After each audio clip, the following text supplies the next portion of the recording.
Forget gurus. Forget anyone claiming to be an online business expert without going through the challenges of entrepreneurship themselves. The Real Money, Real Business podcast is here to prove the best insights in online business comes from your fellow online business builders. We dig into stories of entrepreneurs selling their business on the Empire Flippers marketplace so that you can learn how they made their business profitable, how they overcame obstacles, and what lessons they learned in their online journey. If you want to take your business and your knowledge to the next level, you've come to the right podcast. Let's get started. Hey everyone, Sarah here with another great business to discuss on this episode of the Real Money, Real Business podcast. Today's guest is Badavan, and he's selling his Amazon FBA and e-commerce business on the Empire Flippers marketplace. Welcome to the show, Badavan. How are you doing today? Very good, Sarah. Thanks so much. For your convenience, you can call me Bob anytime. Badavan is a very difficult Dutch name to pronounce, so Bob works for me. Sorry, did I have that right? Would you say Bob? Yes, that's correct. Bob. Okay, cool. Awesome. Well, Bob, Badavan, however you like to be called, very happy to have you here and looking forward to talking a bit more about your business. Before we dive in, let's go over a brief summary of the business. So this is an Amazon FBA and e-commerce business in the sports and fitness niche, created in August 2015. The average monthly revenue of this business is $52,517, and it has an average of $7,703 per month in net profit, and that is based on a 12-month pricing period. Included in the sale of the business are Amazon Seller Central account with 8 SKUs, domain and all site content and files, customer database of 30,000 and over 500 mini chat subscribers, trademark, social media accounts, SOPs, supplier contracts and relationships, employee contracts, and 5 redirect domains. For everyone listening, you can visit empireflippers.com/marketplace and search for listing number 47536 to learn more about the business or to unlock the listing to start your due diligence if you're interested in purchasing. Now that I've given a general overview of the business, let's dig into the interview. So, Bob, can you tell me a little bit about your background in building and running online businesses? Yeah, absolutely. So I'm a Dutchman from birth, and I worked a lot in consultancy and finance. And in my finance, I worked for different banks. And in my time working for the bank, I met a lot of entrepreneurs, people that started businesses from scratch. And that inspired me over several years to start my own business in 2015. So I decided to start for my own, and I got inspired by the Amazon FBA model by that time. Because, to be honest, a good friend of mine was doing very well on Amazon, and I thought, let's give it a try as well. So, yeah, that got the ball rolling. Oh, great. So you were inspired by your friend in doing Amazon FBA and wanted to do it for yourself. Why do you think that Amazon FBA is a great business model for those interested in online business? So the great thing with Amazon FBA is that you can develop and design great products, focus on designing awesome products. That's what I really like about it. And at the same time, get a full service that Amazon provides. So picking and packing and shipping to customers outside of the fact that it's the biggest e-commerce platform in the world. So Amazon FBA was for me the clear choice to promote my product from the beginning. And for the time that I've worked with Amazon, it has been a great platform, a great channel to sell my product. Oh, that's great to hear. So why did you choose this niche? So, as I said, I'm a Dutchman from birth, and I like bike products. That's what we do in Holland. We are born on bikes, as we say in Holland. I felt I love to work with bikes, and that's how I came in the niche. I also believe that with increasing cities, people cycling more, and I thought, this is a great niche that has potential for the future. So, yeah, it was quite soon that I discovered that this was a niche for me. Oh, perfect. Yeah, I love that relationship between being Dutch and being born on bikes, as you say. That's very cool. Subject matter expert here.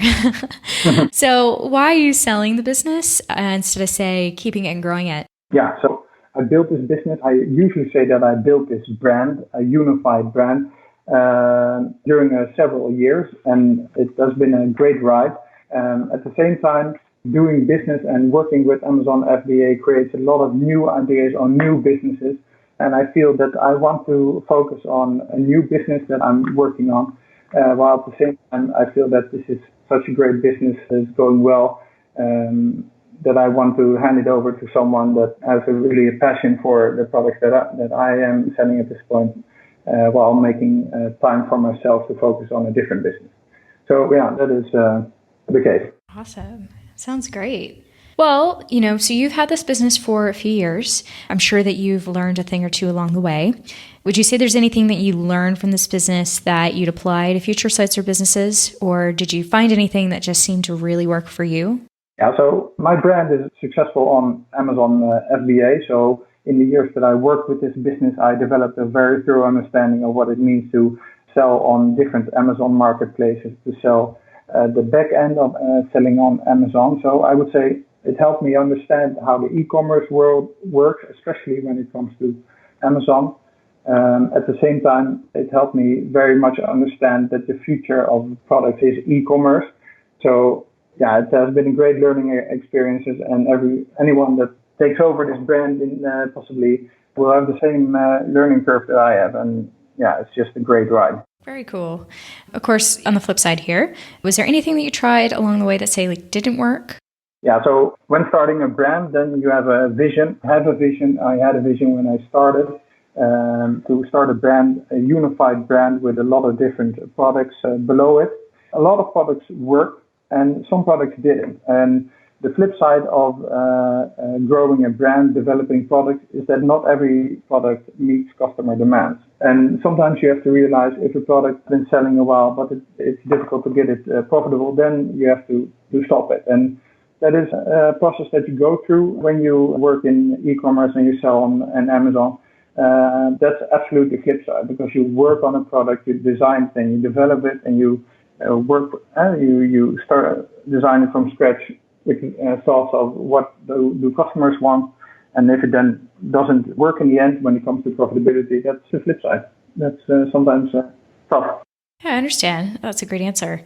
So, and you've probably touched on this in some way, but what advice would you give to our listeners that you wish you'd known when you'd started? That's a good question. It depends a little bit on where you're coming from, but say that you're a bit familiar with Amazon FBA, then my main advice is build a brand.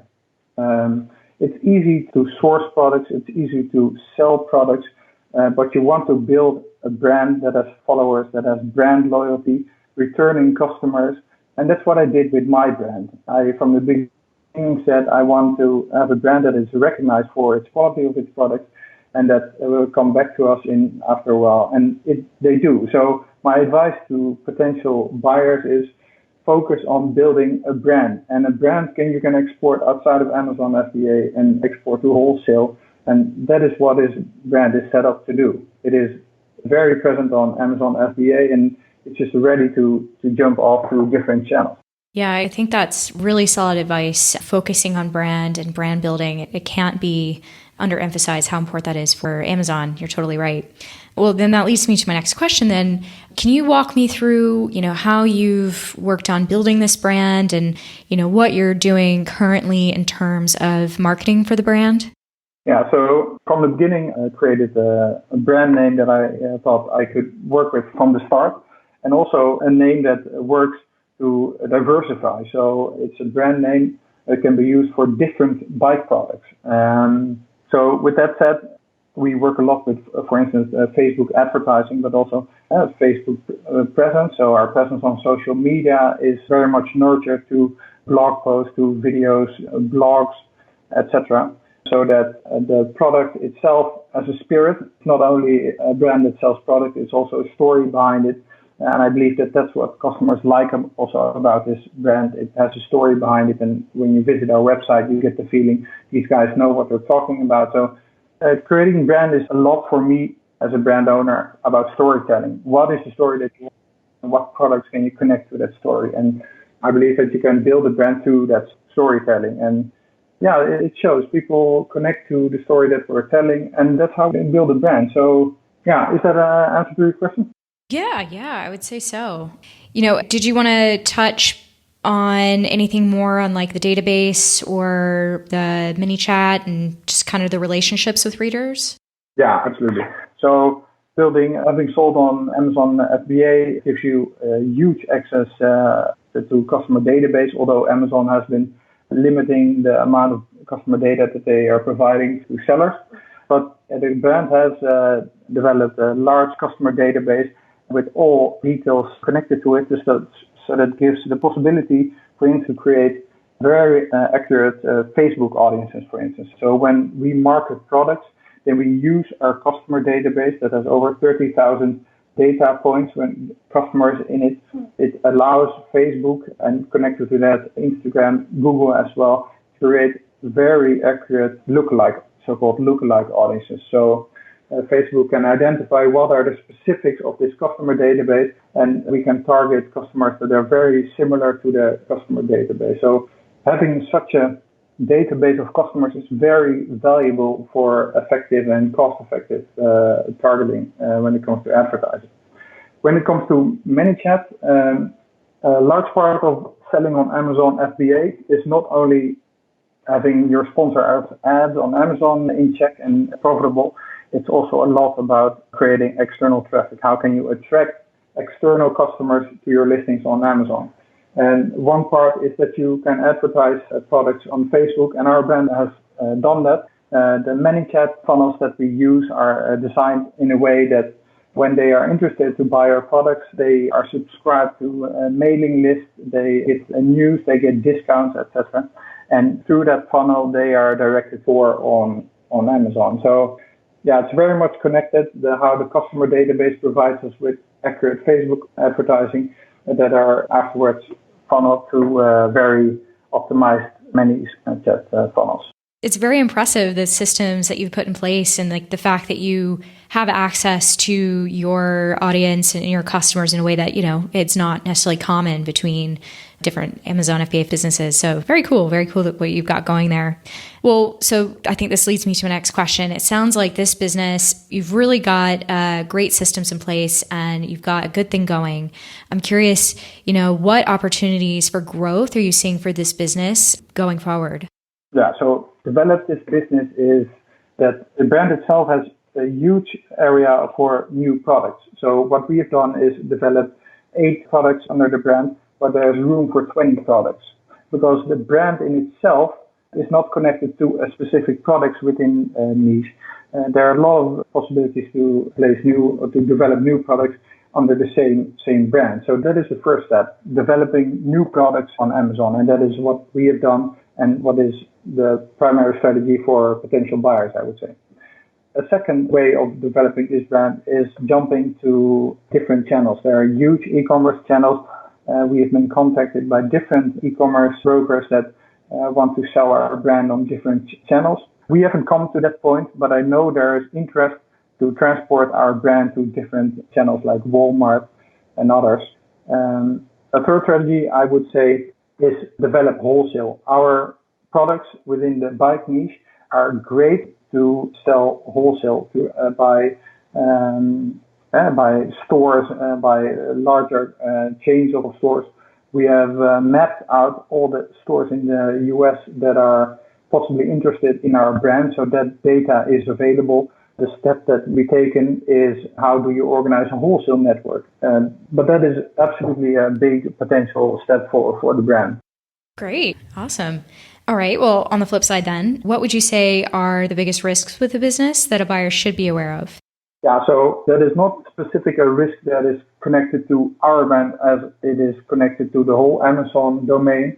Amazon is actively inviting Chinese suppliers to sell directly on Amazon. That causes a price decline for a lot of products, and that puts pressure on pricing. So when developing new products, you have to make sure that you can create some kind of exclusivity when it comes to products by, for instance, designing your own products and not just white labeling products to make sure they're not undercut or that there doesn't come too much price pressure on the products that you sell. So that is a flip side of it. All right. Well, how would you define, the amount and type of work you're doing for maintenance in this business? So, is it running fairly passively? Are you spending, a few hours a week on it? Just walk me through that. Yeah. So in the beginning, I worked on it full time. After a year working it on the side, when I was still employed at the consultancy firm, I started working on it full time. But after a while, I realized that a lot of processes from production to transport to advertising, etc., could be automated or outsourced. So we hired VAs to work on, for instance, customer service, but also when it comes to brand protection, when it comes to marketing and advertising.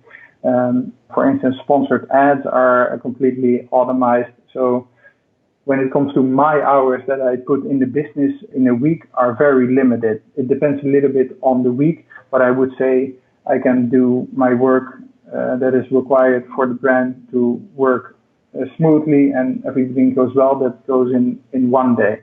Okay. What skills or requirements are there for someone not familiar with this niche or business model? When it comes to business model, when talking about Amazon FBA, I would say that you need to know your numbers.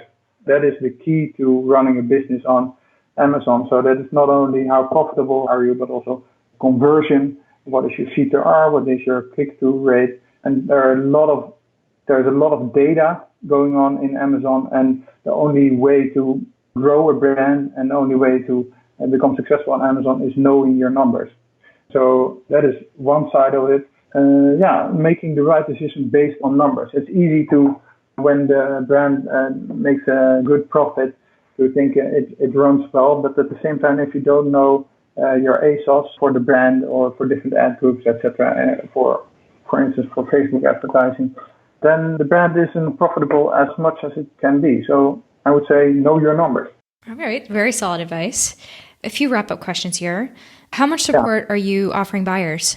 I offer the support that they need under a certain period. I'm available during a full month for all kinds of questions. And that means calling as well as email support. I just want to make sure that the brand runs well, that it's being taken care of well. So it's not in my interest and not in the interest of the potential buyer that I'm not available. So I very much want to be there if there are questions.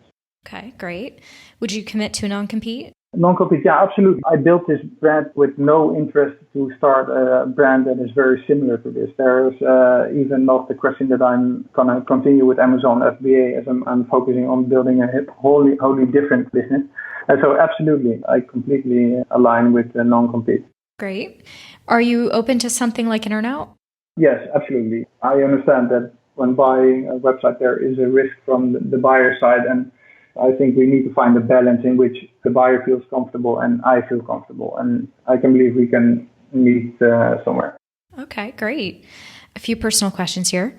Is there anyone who inspired you while building this business that our listeners might like as well? So that might be, podcasts, YouTubers, certain communities, just resources that you found really helped you?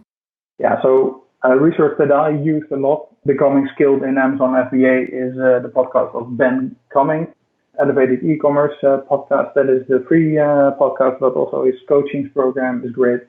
There are a lot of more podcasts available, but that's the main podcast that I use. At the same time, when working with Amazon FBA, school is never out, as we say. So I just want to say to potential buyers, just make sure that you listen to your podcast every day and that you're up to date to the most recent developments on Amazon. Okay, great. Was there any, software or tools that really helped you while running this business that might be handy for our listeners? Yeah, so it depends a little bit on where you're coming from, but running an FBA business is very much a software business. So when it comes, for instance, to managing inventory and managing transport, forecasting, profitability, checking competitors, etc., we use a specific software called Celix.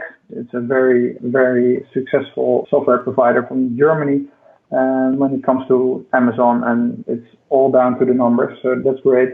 At the same time, when it comes to emailing customers, email services, review services, etc., we use different software, and that is all included in the assets that these software services are handed over.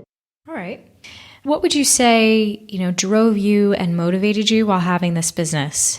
Yeah, so what motivated me very much is that I very much knew what I wanted to do with the brand. So I wasn't selling products, I was building a brand, and keeping that in mind for myself, I'm building a brand that connects to customers with satisfied customers that return to the brand.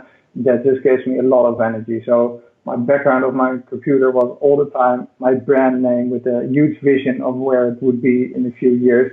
And that gave me a lot of energy. So not selling products, building a brand, that gives me till the day of today very much the energy to drive this brand. Oh, that's great. Well, this is my final question here. Putting yourself in the shoes of a buyer, why do you think this is a business worth buying? Yeah, that's a very biased question, but I'm happy to answer that. This is a great business to buy because it's a brand that has been nurtured from the beginning as a brand to grow. It hasn't been selling products. It has told a story from the beginning. Customers connected to that. And the brand grew because people recognized it for its high quality products. So it's a great business because there's so much potential in both sales channels, in wholesale, and all with the backing of a brand that has been nurtured. So yeah, that's why it's great. It's a unified brand with a lot of potential. Oh, great. Well, I mean, this has been a fantastic interview. I've basically run through my questions here. Was there anything else that I might have missed that you'd want to go over? No, actually not, Sarah. I thought it was fun to talk about my business because you don't do that often. And I just hope that buyers feel that I'm very excited about my own brand. It hurts that I'm selling it, but at the same time, it's time for something new. I just hope that someone finds the brand and feels that it wants to continue it with as much energy as I did. Oh, great. Well, I'm really excited for you. Definitely looking forward to seeing how things play out for you in the sales process, and just best of luck with everything. Appreciate your time and hearing your story today. Thanks so much, Sarah. Yeah, thank you. All right. Thanks for everyone listening. To check out more details on this business or to unlock the listing, visit empireflippers.com/marketplace and search for listing number 47536. If you're watching this on YouTube or Facebook, click the link in the description to go straight to the listing. By unlocking the listing, you'll be given